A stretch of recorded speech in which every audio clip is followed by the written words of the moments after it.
നമസ്കാരം. കേരളത്തിൻ്റെ സാമ്പത്തിക പ്രതിസന്ധിക്ക് തെളിവായി മാസാദ്യം തന്നെ കടമെടുപ്പ് നടക്കും.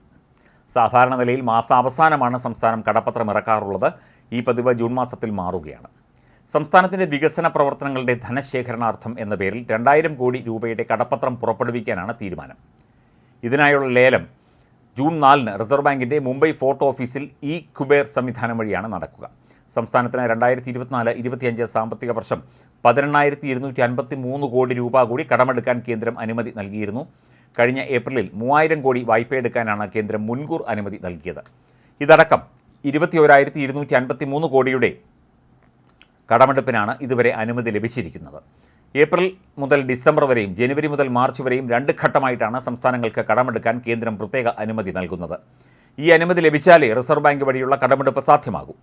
ഇത്തവണ ഏറെ വൈകിയാണ് 18,253 കോടി കടമെടുക്കാൻ അനുവദിച്ചത്. ഏതാണ്ട് 38,000 കോടിയോളം ഈ സാമ്പത്തിക വർഷം കേരളം കടമെടുക്കാനുള്ള പരിധിയായി പ്രതീക്ഷിക്കുന്നുണ്ട്.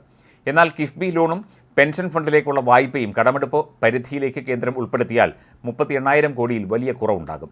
18,253 കോടി രൂപ കൂടി കടമെടുക്കാൻ കേന്ദ്രം അനുമതി നൽകിയ ശേഷം കേരളം 3,500 കോടി ഈ ആഴ്ച കടമെടുത്തു. അടുത്ത ആഴ്ച വീണ്ടും 2,000 കോടിയും കൂടി എടുക്കും. അതായത് ദിവസങ്ങൾക്കുള്ളിൽ 5,500 കോടിയാണ് കടമെടുക്കുന്നത്. ഇങ്ങനെ മുന്നോട്ട് പോയാൽ മാസങ്ങൾക്കുള്ളിൽ തന്നെ കടമെടുപ്പ് പരിധി തീരും. ഏപ്രിലിൽ ഈ വർഷം 37,512 കോടി രൂപയാണ് കേരളത്തിന് കടമെടുക്കാൻ കഴിയുന്നത് എന്ന് സംസ്ഥാനത്തെ കേന്ദ്രം അറിയിച്ചിരുന്നു എന്നാണ് സൂചന.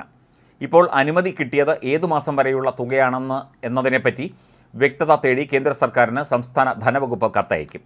ഒരു വശത്ത് കേന്ദ്രം സാമ്പത്തികമായി ഞെരുക്കുമ്പോഴും സംസ്ഥാനത്തിൻ്റെ തനത് വരുമാനത്തിൽ റെക്കോർഡ് വർധനവുണ്ടാക്കാൻ കഴിഞ്ഞതായിട്ടാണ് ധനമന്ത്രി KN ബാലഗോപാലിൻ്റെ അവകാശവാദം.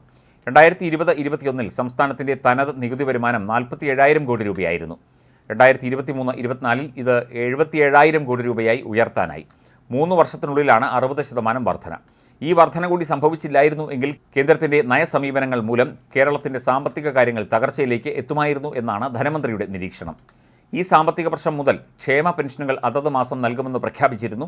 ഇതിനൊപ്പം 10,000-ലധികം ജീവനക്കാർ സർവീസിൽ നിന്ന് വിരമിക്കുന്നുണ്ട്. ഇതെല്ലാം കണക്കിലെടുത്താണ് തുടർച്ചയായ ആഴ്ചയിലെ കടപ്പത്രമിറക്കൽ. ഈ മാസം വിരമിക്കുന്നവർക്ക് ആനുകൂല്യങ്ങൾ നൽകാനും 1 മാസത്തെ ക്ഷേമ പെൻഷൻ നൽകാനും വേണ്ടിയാണ് അവസാനം 3,500 കോടിയുടെ കടപ്പത്രം മെയ് മാസത്തിൽ ഇറക്കിയത്. ഈ മാസവും അടുത്ത മാസവുമായി 7,500 കോടി രൂപയാണ് വിരമിക്കുന്ന ജീവനക്കാർക്ക് ആനുകൂല്യമായി നൽകാൻ വേണ്ടത്. ഇതിനായിട്ടാണ് ജൂൺ മാസം ആദ്യം വീണ്ടും സർക്കാർ കടമെടുക്കുന്നത് എന്നാണ് സൂചന. സെക്രട്ടേറിയറ്റിൽ മാത്രം 5 സ്പെഷ്യൽ സെക്രട്ടറിമാരടക്കം 150 പേരാണ് വിരമിക്കുന്നത്. വിരമിക്കുന്നവരിൽ നല്ലൊരു പങ്കും ആനുകൂല്യങ്ങൾ ട്രഷറിയിൽ തന്നെ നിക്ഷേപിക്കുന്നുണ്ട്. അതിനാൽ ഫലത്തിൽ സർക്കാരിന് 7,500 കോടിയുടെ ബാധ്യത ഒറ്റയടിക്ക് വരില്ല എന്നാണ് വിലയിരുത്തൽ. പലതരം തന്ത്രങ്ങളിലൂടെ ഈ ഒരു സാഹചര്യം മറികടക്കാൻ കാലങ്ങളായി കേരളം ശ്രമിച്ചുകൊണ്ടിരിക്കുകയാണ്.